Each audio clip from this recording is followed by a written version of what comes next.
Voilà, bonjour à tous. C'est une grande joie pour moi d'être avec vous ce matin. Et comme disait Michel, donc Lavia, ma femme, qui est infirmière au CHU, plutôt à HME, à maternité, travaille ce matin, donc elle ne peut pas être là avec nous, mais elle est de tout cœur dans la prière. Elle est partie ce matin très tôt et puis elle a prié pour nous. Elle me dit, je vais prier pour vous. Donc voilà, on sait que Dieu est là, présent par son esprit. Puis je remercie le pasteur Michel et puis son épouse, Marie-Hélène, qui nous suit par Skype, pour l'invitation, pour leur confiance. Et donc, pour ceux qui ne me connaissent pas, rapidement, je suis pasteur de jeunesse et d'ados à Limoges. Et je m'occupe donc particulièrement des ados et des jeunes que j'ai à cœur. Mais je travaille aussi à la prédication occulte et l'évangélisation en lien avec le pasteur Alain. Ce matin, avant de commencer, est-ce qu'on pourrait remercier le groupe de louanges, les applaudir? Vraiment, c'était très bon ce matin. Merci pour ce bon temps. Vraiment, c'était bon. J'allais dire, mais quand on commençait, je dis, bon, ok, je prêche pas ce matin, Seigneur, tu vas nous conduire, on est dans ta présence, il n'y a pas besoin. Et puis, c'était vraiment bon, donc je voulais vraiment les encourager ce matin. Ce matin, je vais commencer avec un petit sondage. Je vais commencer à faire un sondage à l'église de Guéret, et j'aimerais en fait connaître toutes les personnes qui sont concernées par les situations, les sentiments que je vais énumérer. Je vais faire une liste, je vais énumérer plusieurs situations, plusieurs sentiments. Et à la fin, si vous vous sentez concerné, pas pendant que je vais énumérer, mais à la fin, si vous vous sentez concerné, j'aimerais tout simplement que vous puissiez lever la main pour que je puisse un peu me situer sur ce que vous traversez. Si vous êtes concerné, est-ce que vous avez déjà vécu ça ou vous le vivez à cet instant? À la fin, je vous demande tout simplement de lever la main. Si déjà, il y a une personne ici, ou plusieurs qui a été malheureux, malheureuse, une personne qui a eu le cœur brisé. Si ici, dans ce lieu, il y a une personne qui a été captive, ou est captive d'alcool, de cigarettes, de pornographie, de sentiments, qui n'arrive pas à se libérer. Si ici, il y a une personne qui est concernée par le fait d'être prisonnier de sentiments, que ce soit la honte, la peur, la jalousie, la haine, la rancune, tu pourras lever la main à la fin. S'il y a une personne ici ou plusieurs qui sont affligés, qui connaissent ce que c'est le sentiment d'indignité, de déshonneur, le fait d'être célibataire, d'être pas marié, puis d'avoir cette étiquette d'humiliation, on a une étiquette et c'est vraiment humiliant. Personne qui a traversé le deuil. Si ici il y a déjà des personnes qui ont vécu ce que c'est d'être abattu dans l'âme, d'être abattu dans sa pensée, d'être complètement abattu, d'être aussi, d'avoir traversé peut-être un moment de ruine. Vous savez, des moments où on a notre vie, notre couple, on a l'impression que c'est la ruine. Une vie qui a été dévastée, une vie qui a été ravagée par le péché. Voilà, j'ai énuméré un petit peu. S'il y a des personnes qui sont concernées, est-ce que vous pouvez lever la main par tout ce que j'ai pu énumérer? Ok, je crois qu'on est tous dans le même lot. Et j'aimerais vous dire ce matin, la bonne nouvelle, c'est que vous êtes au bon endroit, au bon moment, ici, parce que le Seigneur est celui qui veut vous guérir, celui qui veut restaurer, relever, qui va amener la délivrance, qui va amener la consolation. Et je crois qu'on est tous concernés ici. On est tous concernés par cette parole. Et cette parole, toutes ces énumérations, je l'ai trouvée dans Ésaïe 61. J'aimerais, si on peut afficher le titre de mon message ce matin, c'est Laissons le Saint-Esprit agir dans nos vies. Et j'aimerais vous inviter à ouvrir la parole dans Ésaïe 61.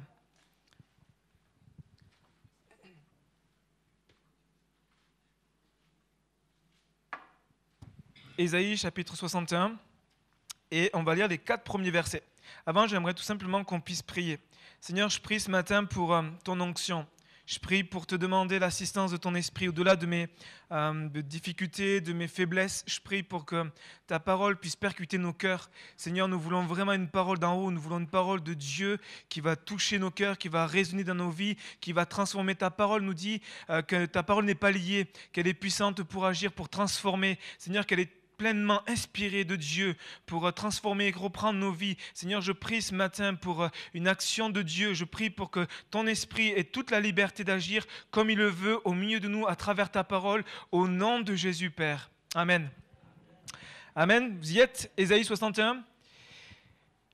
L'Esprit du Seigneur, l'Éternel, est sur moi, car l'Éternel m'a oint pour porter de bonnes nouvelles aux malheureux.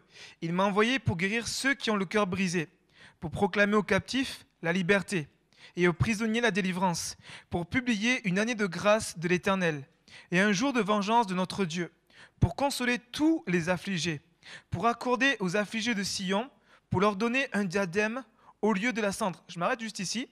Ici, quand il parle de la cendre, ça équivaut à parler d'indignité, d'indignité, de déshonneur, et ça fait référence aux personnes qui sont non mariées, aux personnes qui sont célibataires. Et là, quand il dit, le prophète Ésaïe va dire, leur donner un diadème au lieu de la cendre, c'est-à-dire que le diadème ici, ça fait référence à un turban, et c'était une coiffure de luxe pour les hommes et les femmes qui étaient mariés.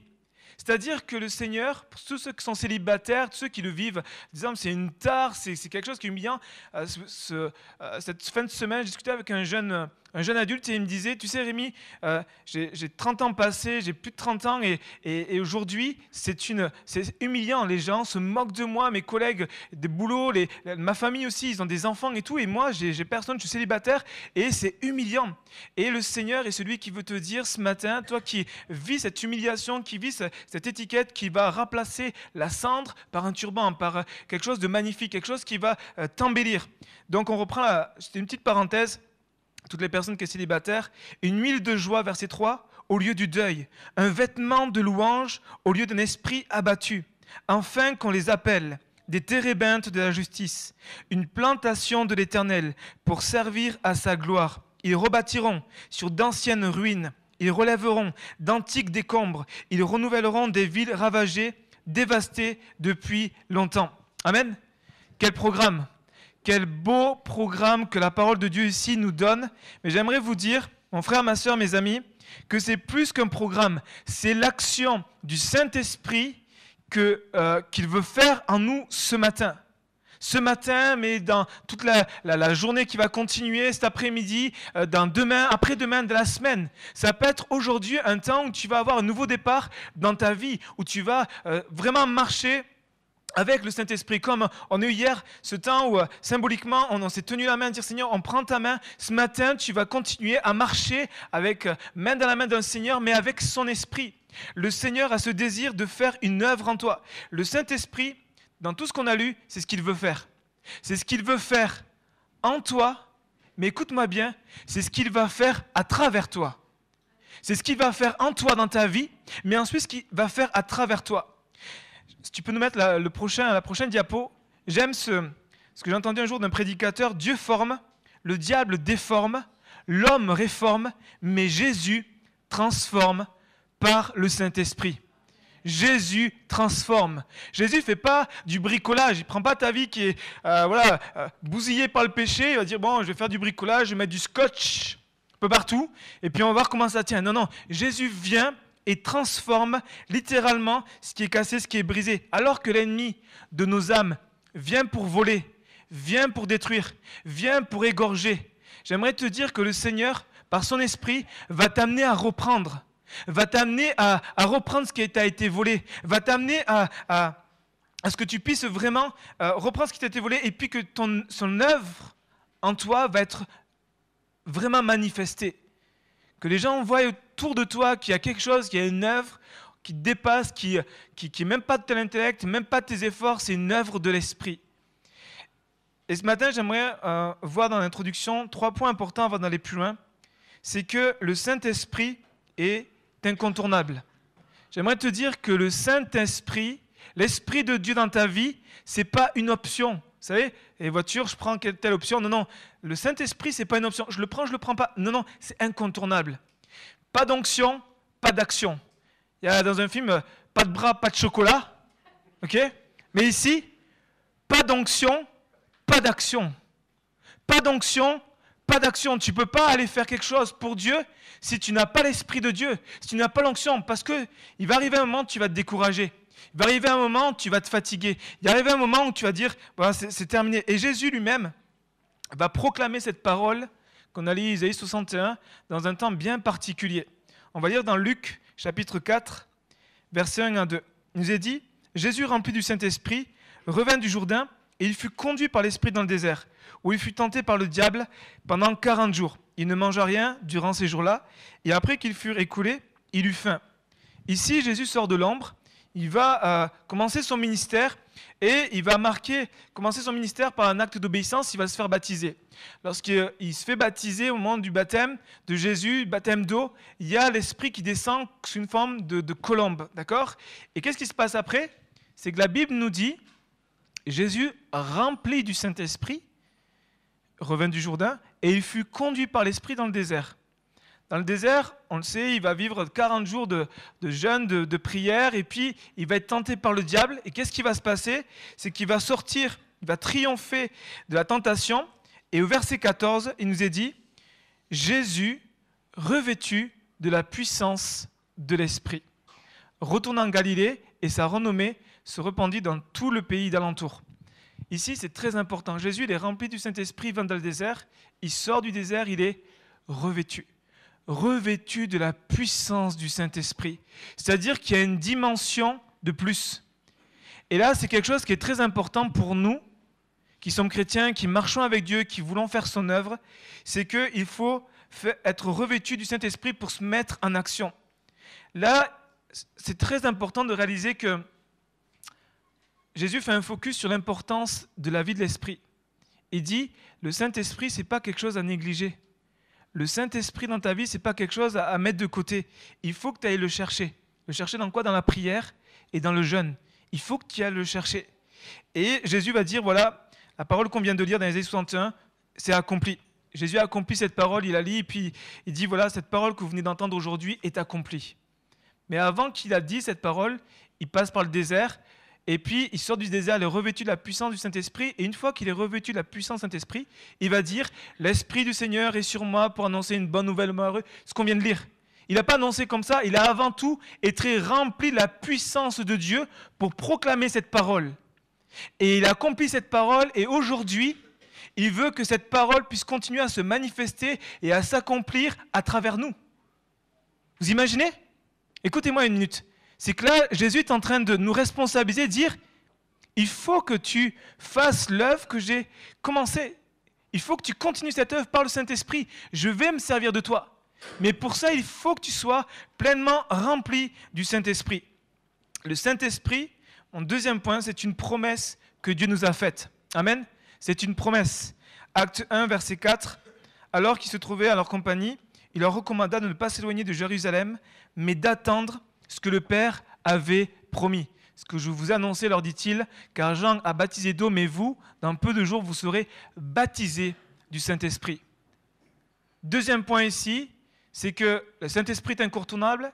On ne peut pas vivre sans le Saint-Esprit, en tout cas pas d'action sans l'onction. Deuxième point, c'est que le Saint-Esprit est une promesse, c'est-à-dire c'est un cadeau immérité, c'est quelque chose qui se reçoit par la foi. C'est une promesse. Dieu nous a fait cette promesse. Mon frère, ma soeur, elle est pour toi la promesse ce matin. Pas juste parler en langue, pas juste donner des dons spirituels. C'est pour que chaque jour, tu vives avec le Saint-Esprit. C'est une promesse. C'est pas quelque chose que Dieu dit, bon, je te le donne à ce moment et puis tu attendras dimanche prochain pour recevoir. Non, non, c'est chaque jour, on a la puissance du Saint-Esprit. Il nous a été donné pour qu'on soit renouvelé, restauré et qu'on soit de puissants témoins. Et mon troisième point, c'est que il faut qu'on réalise qu'il y a une puissance qui vient en nous. Est-ce que ce matin, en venant au culte, que tu t'arrêtes dans ta vie aujourd'hui là, tu réalises qu'il y a une puissance de vie qui vit en toi, qui t'habite. J'aime ce texte dans Romains 8, versets 9 à 11. Pour vous, vous ne vivez pas selon la chair, mais selon l'esprit, si du moins l'Esprit de Dieu habite en vous. Si quelqu'un n'a pas l'Esprit de Dieu, il ne lui appartient pas. Et si Christ est en vous, le corps, il est vrai, est mort à cause du péché. Mais l'Esprit est vie à cause de la justice. Et écoutez bien au verset 11.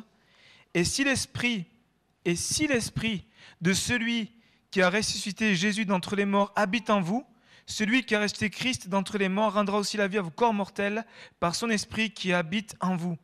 Verset 11. Et si l'Esprit de celui qui a ressuscité Jésus d'entre les morts. L'Esprit qui a ressuscité Jésus d'entre les morts, ce matin, il vit en toi.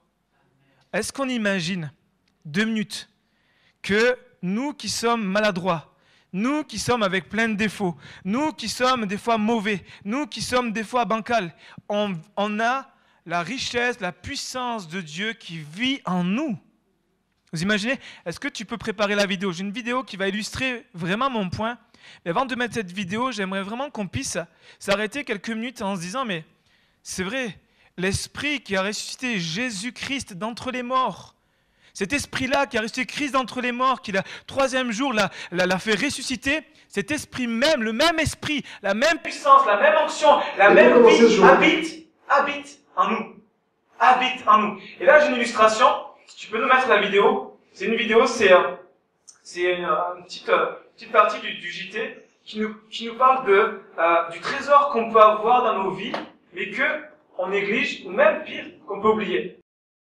Et pour commencer ce journal, une histoire qui fait rêver. On rêve tous, un jour ou l'autre, de découvrir un trésor. Eh bien, c'est ce qui vient d'arriver à un habitant de Cavaillon.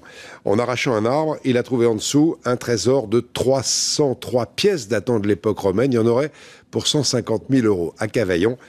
Nicolas Luizet et Philippe Fontalba. C'est une maison située dans le centre-ville de Cavaillon, à 2 pas de vestiges gréco-romains reconnus. Un lieu qui va se révéler d'une richesse archéologique inestimable. C'est en voulant aménager le fond de son jardin que Christian va découvrir un incroyable sous-sol. La surprise que nous avons eue quand nous avons commencé un petit peu à l'aménager, c'est que 50 cm de terre végétale et nous sommes déjà dans un habitat du 3e siècle. Car sous la souche de ce vieil acacia apparaît ce qui semble être un temple romain. Christian va contacter des archéologues. Ils vont découvrir plus de 300 pièces d'argent. On se retrouvait dans des fresques qu'on a rapidement datées du 1er siècle. Et c'est au pied de ces fresques que nous avons trouvé, il y a quelques mois, un petit dépôt. Et voilà, tel qu'il était en place. Il n'était même pas protégé, comme on a souvent, par de la céramique. Il était juste déposé sur un petit fragment d'amphore. Toujours un grand étonnement, mais on ne sait pas sur quoi on va tomber. Est-ce que ce sont des simples pièces? Donc c'est toujours très difficile. C'est vraiment les archéologues qui nous ont dit non, c'est quand même quelque chose d'extraordinaire. Mais au départ, il fallait les nettoyer, il fallait faire une recherche. Il y a tout le côté scientifique de l'étude du trésor. C'est une découverte très rare qui en ferait l'un des 10 trésors les plus importants de France. Christian et Véronique se sont passionnés pour ces vestiges. Ils ont programmé des fouilles dans leur jardin pour le mois d'octobre. Et les pièces sont examinées de près par des spécialistes. Elles leur seront rendues dans les heures qui viennent. Ça, c'est une illustration de ce qu'on vit. C'est-à-dire qu'on a une richesse, on a un trésor dans nos vies, mais on vit sans réaliser qu'on a un trésor. C'est estimé à 150 000 €. C'est juste des pièces. Et puis vous avez vu, la femme disait c'est un trésor extraordinaire, c'est une richesse tellement extraordinaire. Mais j'aimerais te dire que le Saint-Esprit est la plus grande richesse que tu peux avoir dans ta vie. Le Saint-Esprit de Dieu, l'Esprit qui habite en Jésus-Christ, vit en toi et il se peut que tu sois comme cette personne. Tu vis toute ta vie sans réaliser que tu as une richesse, que tu as un trésor en toi. Cette personne, si elle n'avait pas abattu cet arbre, elle n'avait pas décidé d'abattre son arbre, elle aurait vécu en ignorant toute sa vie qu'elle avait un trésor. Au-delà de la richesse monétaire, ce trésor qui est classé parmi les 10 premiers trésors de France. Vous imaginez? Et nous, on a l'Esprit de Dieu. Et certaines fois, mon frère, ma soeur, on vit comme si on était pauvre. On vit comme si on n'avait aucune puissance. On est face à des défis, face à des épreuves, en oubliant qu'on a l'Esprit de Christ. Qu'on a l'Esprit de Dieu qui habite en nous. Imaginez cette richesse tellement puissante et glorieuse. Le Dieu vivant du ciel et de la terre, le Dieu qui a créé toutes choses, qui a créé l'univers, qui a les galaxies, qui connaît le nom des étoiles, le nombre des étoiles, qui sait toutes choses, qui connaît le début, la fin, qui a tout entre ses mains. Ce Dieu qui n'est ni dans le passé, ni dans le présent, ni dans le futur, qui est intemporel, qui a toutes choses dans sa connaissance. Ce Dieu-là, il nous a donné son esprit en nous. Et la Bible nous dit même que nous sommes le temple du Saint-Esprit. Nous sommes le temple du Saint-Esprit. Ce matin, j'aimerais vraiment t'encourager à dire que tu arrêtes de dire que ça ne sert à rien, ou je ne sers à rien, ou je ne vaux rien, parce que tu ne peux pas te négliger. Tu as l'Esprit de Dieu en toi. Tu as l'Esprit du Dieu vivant en toi. Alors ne néglige pas ta vie chrétienne. Ne néglige pas ta vie chrétienne. C'est de la part de Dieu. Ne néglige plus ta vie chrétienne. Puisqu'il y a une puissance qui vit en toi. Ne baisse pas le standard. Ne te dis pas, c'est comme ça, et puis on est à Guéret, et puis c'est pas Paris, ou c'est pas tel pays, on est ici. Alors tu baisses ton standard. Mais Dieu ne dit pas en fonction de où tu es. Il dit, l'esprit qui est en toi, c'est le même esprit qui est dans tous mes enfants. Et c'est l'esprit de Christ. Alors ne néglige pas et ne baisse pas le standard. Éphésiens 3 nous dit, or, à celui qui peut faire par la puissance. Dites-le avec moi, par la puissance. Par la puissance qui fait quoi? Qui agit en toi, qui agit en nous. Or, à celui qui, par la puissance qui agit en nous, fait infiniment au-delà de ce qu'on peut penser, de ce que nous demandons, de ce que nous pensons. Vous imaginez? Par la puissance, nous avons une puissance qui vit en nous. Amen. C'est la bonne nouvelle de ce matin. C'est un rappel peut-être pour certains, ou c'est peut-être une découverte pour d'autres. C'est l'Esprit de Dieu, cette puissance, cette onction vit en toi. Aussi faible, fragile et dans les difficultés dans lesquelles tu peux être, le Saint-Esprit vit en toi. Mon premier point, c'est que rapidement, j'aimerais voir ce qu'il est et ce qu'il n'est pas. Ce qu'est le Saint-Esprit et ce que n'est pas le Saint-Esprit. Le Saint-Esprit est une personne. Ce n'est pas une énergie, ce n'est pas une simple puissance, c'est une personne. C'est une véritable personne. Il fait partie de la troisième personne de la Trinité, Père, Fils, Saint-Esprit, mais c'est une personne. Lorsqu'on lit Acte 1, verset 8, souvent on lit « Mais vous recevrez une puissance, le Saint-Esprit ». Mais ce n'est pas la bonne traduction. La bonne traduction, c'est « Mais vous recevrez une puissance lorsque le Saint-Esprit ». C'est-à-dire que souvent on va assimiler la puissance au Saint-Esprit. Oui, le Saint-Esprit est rempli de puissance, mais c'est une personne. Et souvent on se dit, bah, Saint-Esprit, une puissance. Et des fois on dit, je veux la puissance, je veux la puissance, je veux le power, je veux. Mais le Saint-Esprit est avant tout une personne. Le Saint-Esprit est une personne qui va déverser sa puissance dans ta vie. Pourquoi? Pour que tu sois un témoin. Pas pour que tu aies un moment de frisson, ouh, je ressens le Saint-Esprit et je suis visité par Dieu. Non, pour que tu sois un témoin. Il y a un but. Le Saint-Esprit t'est communiqué pour un but bien particulier. C'est une personne qui parle, qui conduit, qui va nous convaincre, qui va annoncer les choses à venir. Elle est douée de connaissances, de langage, de pensée et de volonté. Jean 16, c'est Jésus qui va dire ça. Jésus va dire, Jean 16, verset 7, « Cependant, je vous le dis en vérité, il vous est avantageux que je m'en aille. » Jésus qui dit ça. Moi, je suis avec les disciples. Je suis avec les disciples, on est tous avec les disciples. On a Jésus en personne, on voit les miracles, on voit la multiplication des pains, on voit Pierre, un de nous, peut-être Michel, qui sort de la barque et commence à marcher sur les eaux. On est là, waouh! Et on voit des trucs spectaculaires et des choses qui sortent de l'ordinaire. Et là, on voit Jésus qui arrive un jour et nous dit un dimanche matin, voilà, il vous est avantageux, mes frères et sœurs, en tout cas mes disciples, que je m'en aille. Non, non, Jésus, reste avec nous. On ne veut pas que tu partes, reste avec nous. Et Jésus va leur dire, il faut que je parte, sinon vous ne pourrez pas recevoir le Saint-Esprit. C'est-à-dire que Jésus dit, je vais partir, mais je ne vais pas vous laisser seuls. Vous allez recevoir le Saint-Esprit. Vous allez recevoir cet esprit qui va être continuellement avec vous et partout où vous serez. Je continue la lecture. Car si je ne m'en vais pas, le consolateur ne viendra pas vers vous, mais si je m'en vais, je vous l'enverrai. Et quand il sera venu, il convaincra le monde en ce qui concerne le péché, la justice et le jugement. En ce qui concerne le péché, parce qu'il ne croit pas en moi, la justice, parce que je m'en vais au Père, et que vous ne me verrez plus, le jugement, parce que le prince de ce monde est jugé. Et écoutez bien, verset 12. J'ai encore beaucoup de choses à dire, mais vous ne pouvez pas les porter maintenant. Quand le consolateur sera venu, l'esprit de vérité, il vous conduira dans toute la vérité, car il ne parlera pas de lui-même, mais dira tout ce qu'il aura entendu. Et il vous annoncera les choses à venir. Il me glorifiera parce qu'il prendra ce qui est à moi et vous l'annoncera. Tout ce que le Père a est à moi. C'est pourquoi je dis qu'il prend de ce qui est à moi et qu'il vous l'annoncera. Amen. Ça, c'est un texte de référence pour comprendre ce que fait le Saint-Esprit, puisque c'est Jésus lui-même qui va nous parler du Saint-Esprit.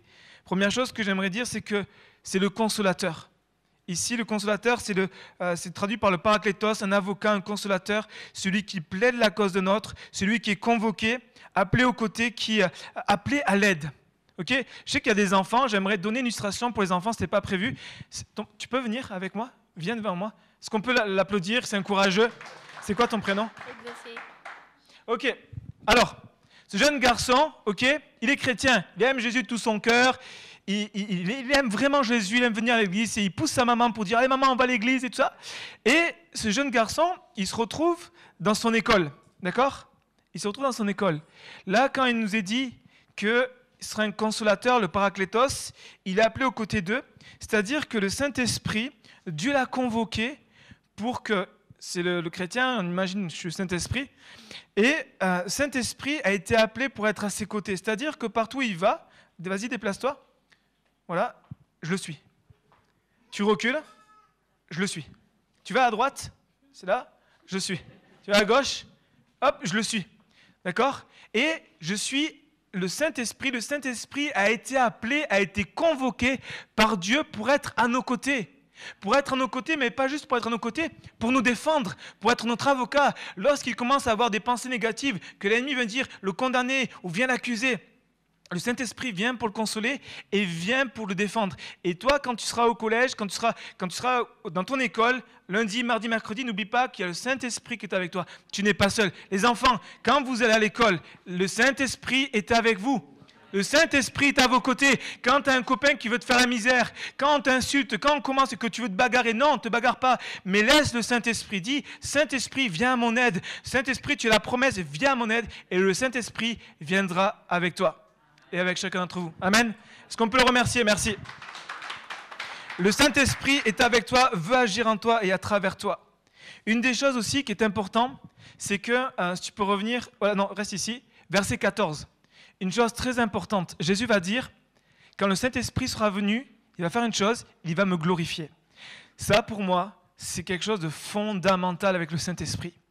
C'est que le Saint-Esprit a pour but de glorifier Jésus. C'est-à-dire que Saint-Esprit n'a pas pour but de faire des choses bizarres. Souvent on se dit Saint-Esprit, et puis des fois on peut être choqué, on peut être même fermé, on se dit waouh, Saint-Esprit fait des choses, et puis les gens se roulent par terre, ils font n'importe quoi, ils chantent des coqs, et ils font des chants de coqs, ils font des chants d'animaux, c'est le Saint-Esprit qui m'inspire. Non! Est-ce que tu verrais dans ce moment-là Jésus glorifié?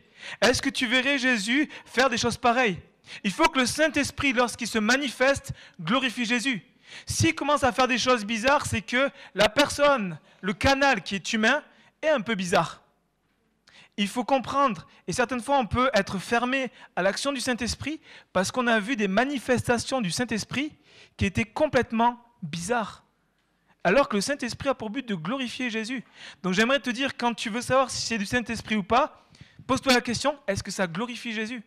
Est-ce qu'à ce moment ça glorifie Jésus? Et puis certaines fois on peut avoir peur. On peut avoir peur du Saint-Esprit. Le week-end dernier on a eu un temps avec les jeunes. Un jeune s'est approché pour le baptême du Saint-Esprit. Je commence à prier pour lui et puis je sens qu'il a peur. Dans la prière, je dis, voilà, je prie pour lui et puis je me dis, hop, on arrête. T'as peur. Je lui dis, est-ce que t'as peur? Il me dit oui. Je dis, dans ce moment-là, tu ne peux pas recevoir le Saint-Esprit. Quand tu as peur, tu te replies, tu te refermes sur toi.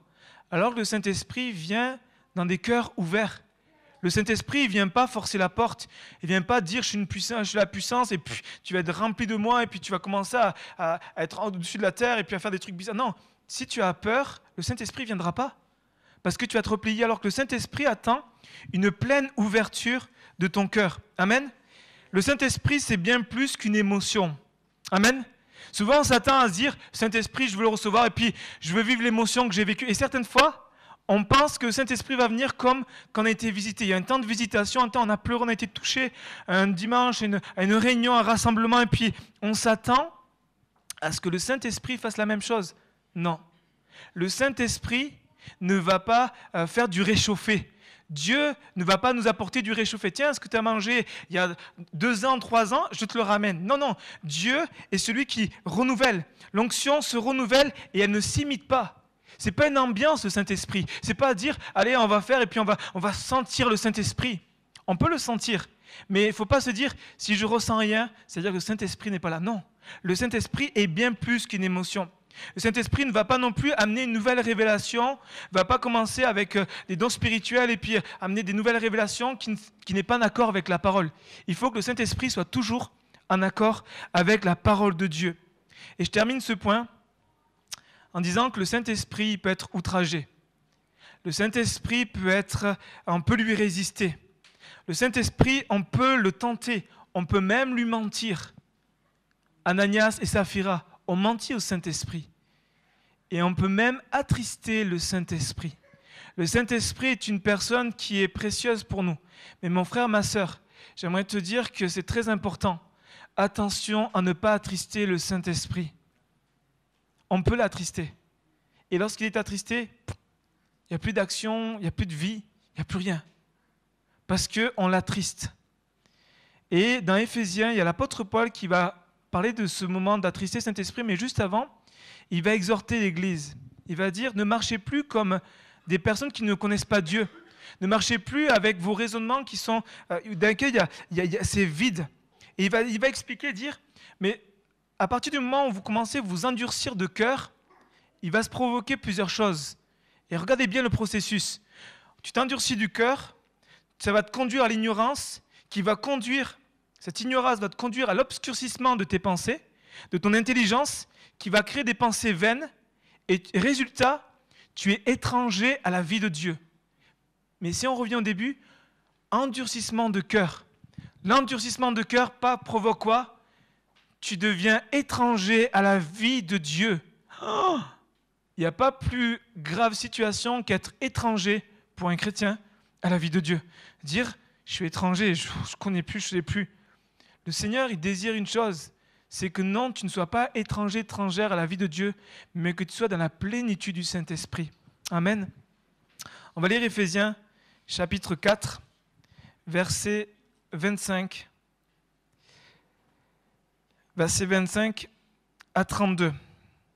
C'est pourquoi renoncez au mensonge et que chacun de vous parle selon la vérité de son prochain. Première chose, mensonge. Ne mentez pas. Pas de petits ou de grands mensonges. Devant ton patron, devant ta famille, il n'y a pas de petits ou de grands mensonges. Ne mentez pas, car nous sommes membres les uns des autres. Ensuite, si vous vous mettez en colère, ne péchez point, que le soleil ne se couche pas sur votre colère et ne donnez pas accès au diable. Deuxième chose, ne vous mettez pas en colère, en tout cas ne permettez pas que la colère perdure. On peut être en colère, on est offensé, on est humain, on va se mettre en colère. Face à une situation, on peut se mettre en colère. Mais Dieu nous dit, la parole nous dit, ne faites pas durer la colère. Il faut qu'elle se termine avant le coucher du soleil. Ensuite, que celui qui ne dérobe plus, mais plutôt qui travaille, en faisant de ses mains ce qui est bien, pour avoir de quoi donner à celui qui est dans le besoin. Autre chose, le vol. Mais ici, j'aimerais dire que, tu sais, quand tu textotes sur ton lieu de travail, quand tu appelles ou que tu es sur Internet sur ton lieu de travail, tu n'es pas payé pour ça. Donc, en quelque sorte, c'est du vol. Vous voyez ce que je veux dire? C'est que des fois, on se dit, le vol, ouais, c'est pour vraiment les voleurs. C'est vraiment les voleurs, c'est les païens qui ne connaissent pas Dieu. Saint-Esprit peut nous convaincre et nous dire, moi, il y a des moments où j'étais au travail et puis je sentais qu'il fallait que j'arrête de textoter à Clairvia. Donc, et j'ai compris, et je dis à Clairvia, il faut qu'on arrête. Parce que c'est mon lieu de travail. Pendant mon temps de travail, je suis appelé à travailler, pas à faire des textos, pas à regarder Internet. Je suis appelé à travailler. Ensuite, il nous dit qu'il ne sorte de votre bouche aucune parole mauvaise, mais s'il y a lieu, quelques bonnes paroles qui servent à l'édification et communiquent une grâce à ceux qui l'entendent. Ici, l'apôtre Paul est en train de nous dire, attention à vos paroles. Vous savez que par la parole, on peut maudire, on peut lier, on peut amener des gens à être prisonniers. Ah, mais tu es comme ça, attention les parents vis-à-vis des enfants. On peut avoir des paroles, mais tu es comme ton père et tu es un bon à rien. Des paroles qui viennent lier les gens. Le proverbe nous dit, la mort et la vie sont au pouvoir de la langue. Attention à nos paroles. Et là, il nous dit, n'attristez pas le Saint-Esprit. N'attristez pas le Saint-Esprit par lequel vous avez été scellés pour le jour de la rédemption. Et il continue, que toute amertume. Et là, pour comprendre bien l'amertume, j'ai trouvé la définition dans le dictionnaire. C'est un sentiment de tristesse mêlé à de la rancœur liée à de l'humiliation, à de la déception et à l'injustice du sort. Amertume, c'est de la tristesse liée à de la rancœur, mêlée à de la rancœur liée à de l'humiliation, à la déception ou à l'injustice du sort. Et je pense qu'on est tous passés par là. Ça, c'est l'amertume. On dit, ouais, l'amertume. Mais l'amertume, ça fait partie de ça. L'animosité, sentiment persistant de malveillance qui porte à nuire à quelqu'un, à lui adresser des paroles acerbes, qui blessent, qui critiquent. Il nous dit aussi que toute clameur, donc la clameur, c'est manifester en termes violents, c'est hurler. que toute calomnie, c'est des accusations fausses, des mensonges qui attaquent la réputation, l'honneur. Ah, telle personne, on va commencer à calomnier, à dire des mensonges sur telle personne parce qu'on ne le supporte pas. Toutes ces choses-là sont toute espèce du mal, doivent disparaître au milieu de nous. Parce que toutes ces choses, vous voyez, toutes ces choses que vous avez listées, ça attriste le Saint-Esprit. Et je pense qu'on est chacun d'entre nous, d'un moment, on se dit, oh, là ça pique. Là ça pique, le Saint-Esprit est venu me piquer et me dire, là il faut que tu règles, parce que tu es en train d'attrister. Là il faut que tu reviennes en toi-même, tu rentres en toi-même, tu dises, là il faut que je rectifie parce que ça attriste le Saint-Esprit. Et ce qui réjouit par contre le Saint-Esprit, c'est la bonté, d'être compatissant et d'être nous pardonnant les uns et les autres. Amen. Amen. Vous êtes toujours là? Je termine avec le dernier point. Et j'aimerais vraiment qu'on puisse ce matin réaliser que le Seigneur nous a donné son esprit, qu'il ne faut pas attrister, qu'il faut vraiment réjouir, faire attention à notre comportement, à nos paroles, à nos vies, mais que le Saint-Esprit nous a été donné pour que nous puissions donner. Recevoir pour donner. Recevoir pour donner. Il faut comprendre, il faut l'intégrer que Dieu veut nous utiliser. Dieu veut t'utiliser. Il n'est pas trop tard, c'est pas trop tôt. Dieu veut t'utiliser. Les enfants là, qui écoutaient plus ou moins. Dieu veut t'utiliser. Dieu veut t'utiliser dans ton école. Dieu veut utiliser chacun d'entre nous. Il nous remplit de son esprit dans un but de nous déverser. Le Saint-Esprit vient dans notre vie. Le Saint-Esprit nous est communiqué dans un seul but, de nous déverser dans les autres. Ésaïe 61, on l'a lu, guérir, restaurer, consoler, rebâtir, mais c'est pas celui-là. Reviens avant, c'est pas celui-là. C'est juste, on l'a lu tout à l'heure en introduction. Il vient pour guérir, restaurer, consoler, rebâtir, renouveler, afin que toi, tu puisses le vivre la guérison, vivre la restauration, vivre le rétablissement. Mais qu'ensuite, tu puisses toi le communiquer. Que toi, tu puisses communiquer la guérison. Que toi, tu puisses communiquer la consolation. Que toi, tu puisses communiquer la restauration. Tu pourras déclarer, sans orgueil, sans prétention, l'Esprit du Seigneur, l'Éternel est sur moi, et voici ce que je vais faire, ce que Dieu va faire à travers ma vie. Je vais annoncer des bonnes nouvelles aux malheureux, à mes collègues de travail, dans ma famille. Je vais leur annoncer. Pourquoi? Parce que le Saint-Esprit vient en moi. Parce que le Saint-Esprit va se déverser en moi. Parce qu'il va le faire déjà dans ma vie, pour que je sois rebâti, reconstruit, mais dans un but précis, de le communiquer, de le donner. À la Pentecôte, lorsqu'ils ont été remplis du Saint-Esprit, qu'est-ce qui s'est passé? Ils ont commencé à annoncer l'Évangile. Ils ont commencé à faire des guérisons. Ils ont commencé à faire des dons spirituels. Et, petite parenthèse, les dons spirituels, ce n'est pas que le dimanche. Les dons spirituels, ce n'est pas seulement pour le dimanche. C'est pour tous les jours. Dieu veut nous donner des dons spirituels pour des personnes inconverties.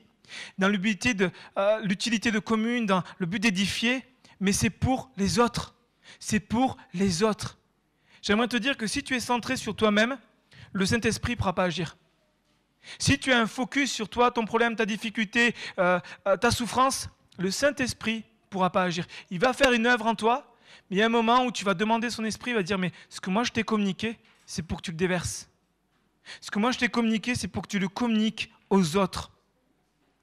Il nous a remplis pour que nous puissions remplir les autres. On connaît bien ce texte où, à la Pentecôte, ils ont été remplis du Saint-Esprit. Et là, écoutez-moi bien, remplir, c'est quelque chose que j'ai découvert il n'y a pas très longtemps. Ça vient du grec pléto, qui veut dire être rempli, mais qui veut dire aussi remplir.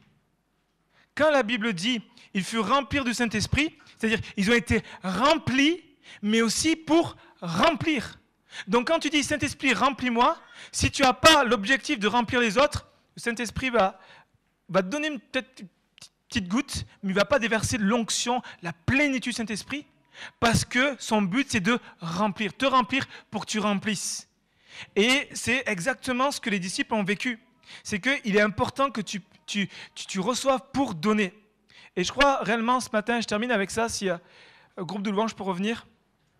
Je termine avec ça ce matin, c'est que je crois que ce matin, il est important pour toi, et ce matin, le Seigneur veut te rappeler qu'il est temps de revenir à cette mission.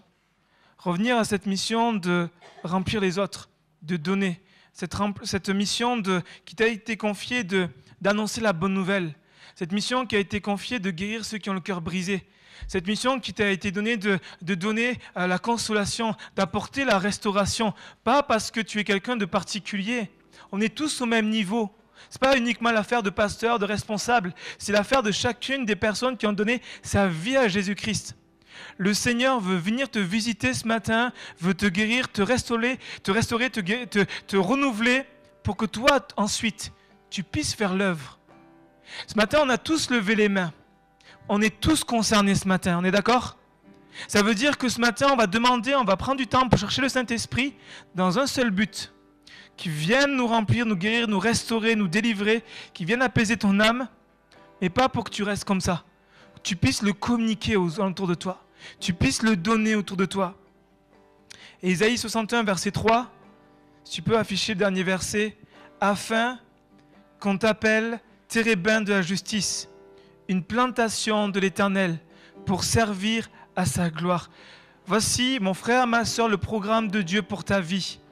C'est que Dieu va te rétablir, Dieu va te consoler, Dieu va te restaurer, Dieu va te renouveler, Dieu va te guérir dans un seul but, c'est que tu puisses être toi bâti. Pourquoi ? Pour que tu sois une plantation de l'Éternel, que tu serves à sa gloire.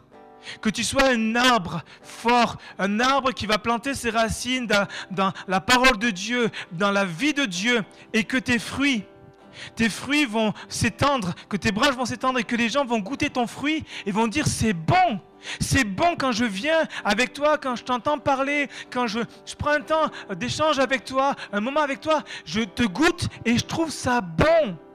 Je goûte ton fruit et je trouve ça bon, mais parce que c'est de Dieu. Et tes feuilles, la Bible nous dit que dans Ézéchiel 47, que tes feuilles vont servir à la guérison des nations. Que tes feuilles vont servir pour guérir ta famille, tes enfants. Tes feuilles de ce que tu es va servir pour la guérison. Et ça, c'est ce que Dieu veut faire avec toi ce matin. Il veut te rappeler ce matin qu'il n'en a pas fini avec toi, que même si tu as eu un bon élan au début de ta vie chrétienne et qu'aujourd'hui tu es assis, découragé, fatigué, et même avec dire c'est trop dur, Seigneur veut te rappeler ce matin qu'il y a une puissance qui vit en toi, qu'il y a une puissance qui a ressuscité Christ entre les morts, qui vit en toi et qui veut faire l'œuvre à travers toi. Ce matin, le Seigneur veut te libérer de tout fardeau pour que tu puisses être cette plantation.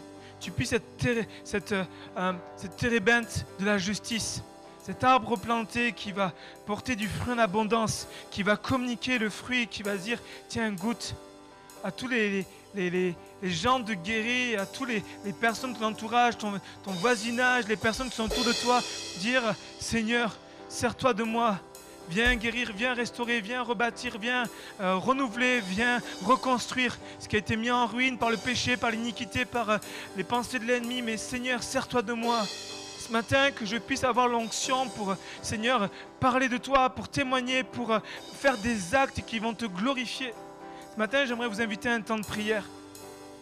Alors qu'on va se laisser conduire dans un temps de louange par la suite, mais j'aimerais que vous inviter à fermer les yeux ce matin et puis vous puissiez laisser le Saint-Esprit agir. Laissons le Saint-Esprit agir en nous. Laisse le Saint-Esprit agir en toi. Plus qu'une émotion, plus qu'une sensation, c'est le Saint-Esprit, l'Esprit de Dieu qui va agir en toi. Et à toi qui te sens brisé, à toi qui te sens faible, à toi qui te sens moins que rien, j'ai envie de dire, tu es la bonne personne pour Dieu. Tu es la bonne personne pour Dieu, toi qui te sens moins que rien, toi qui dis mais Seigneur, j'ai tellement de faiblesse, et tellement de timidité, tellement de crainte, tellement de peur. Tu es la bonne personne que Dieu va utiliser. Dieu se sert des choses faibles de ce monde pour confondre les fortes. Dieu se sert des choses qui sont méprisées aux yeux de ce monde pour confondre celles qui sont sages. Toi qui es peut-être rejeté dans ton travail, toi qui es rejeté dans ta famille, ou toi qui dis mais moi je n'ai rien. Tu es la bonne personne pour que Dieu puisse se glorifier à travers ta vie. Mais attention, si aujourd'hui, ce matin, tu dis « Je suis autosuffisant », moi ce que tu me dis, je sais, c'est bon, j'ai pas besoin, Dieu ne pourra pas faire l'œuvre à travers toi. Dieu fait l'œuvre à travers toute personne qui va s'abandonner à lui, qui va le laisser agir, qui va lui faire confiance et qui va ne pas avoir peur, dire « Seigneur, sers-toi de moi ». Amen. Est-ce qu'on pourrait se lever ensemble, se lever tous ensemble ce matin dans la présence de Dieu? Et pour terminer, j'aimerais vraiment qu'en fermant les yeux, on se concentre sur le Seigneur et que vraiment tu commences à apporter peut-être ton deuil, peut-être apporter ta vie, ruiner peut-être ta captivité, les choses qui viennent te lier, tes chaînes, que ce matin tu puisses vraiment te présenter devant Dieu alors qu'on va prendre un temps de louange, un temps d'adoration, que tu puisses ce matin te présenter devant Dieu et dire Seigneur, me voici tel que je suis avec mes faiblesses, avec mes manques, avec une vie ruinée, avec ma vie de couple en ruine, avec mes enfants où c'est tellement la dévastation, c'est le ravage. Seigneur, je me tiens devant toi pour que tu viennes faire l'œuvre dans ma vie. Que tu viennes faire l'œuvre dans ma vie. En laissant le Saint-Esprit faire l'œuvre ce matin en toi, tu vas ensuite, par la suite, dans les jours, dans les mois à venir, être cet instrument entre les mains de Dieu. Parce que tu seras guéri, tu sauras comment guérir les autres. Parce que tu seras restauré, tu sauras comment restaurer les autres. Pas par tes forces, pas par ta connaissance, mais par le Saint-Esprit qui vit en toi. Alléluia. Saint-Esprit, ce matin, nous venons devant toi. Te disons, Seigneur, nous avons tellement besoin de ta vie, tellement besoin de ton onction, tellement besoin de ta force, tellement besoin de ta puissance. Saint-Esprit, sans toi, nous ne pouvons strictement rien faire. Nous avons tellement besoin de toi. Saint-Esprit, je prie ce matin pour que tu viennes guérir les cœurs brisés, que tu viennes apporter une bonne nouvelle à ceux qui sont enterrés, ceux qui sont malheureux, ceux qui sont découragés, ceux qui ont arrêté la marche, qui sont sur le bord du chemin. Saint-Esprit, viens leur communiquer la bonne nouvelle.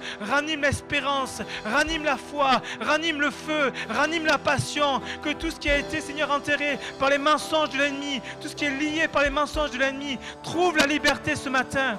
Seigneur, je prie pour tous ceux qui sont captifs par la pornographie, tous ceux qui sont captifs par toutes sortes de sentiments, qui sont enchaînés, prisonniers de rancune, prisonniers de haine, prisonniers de honte, prisonniers de peur, de tout sentiment.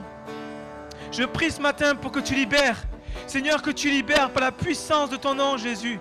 Oh, Esprit de Dieu, nous t'invitons. Commence à invoquer le Saint-Esprit. Commence à demander au Saint-Esprit de venir dans ta vie, de te libérer, de te restaurer. Toi qui traverses peut-être un deuil, dire Seigneur, viens déverser, enlever ce sentiment de deuil, mais mettre cette joie en moi. Viens mettre cette joie. Moi qui suis abattu, viens me renouveler, viens me consoler. J'ai besoin de toi. Saint-Esprit, j'ai besoin de toi. Laisse le Saint-Esprit agir. Laisse cet esprit jaillir de toi. Mais pour ça, ouvre ton cœur et commence à lui faire connaître tes besoins. Commence à lui parler. Commence à lui dire, Saint-Esprit, viens. Ouvre ta bouche et commence à lui dire, Saint-Esprit, j'ai besoin de toi. Oh, Esprit de Dieu, viens. Viens maintenant. Viens en ce lieu. Seigneur, on est venu pour toi, pour te rencontrer, pour être rempli de toi, pour remplir à notre tour. Mais Seigneur, viens ce matin. Viens remplir nos cœurs. Viens remplir nos vies. Alléluia. Alléluia, Jésus. Alléluia.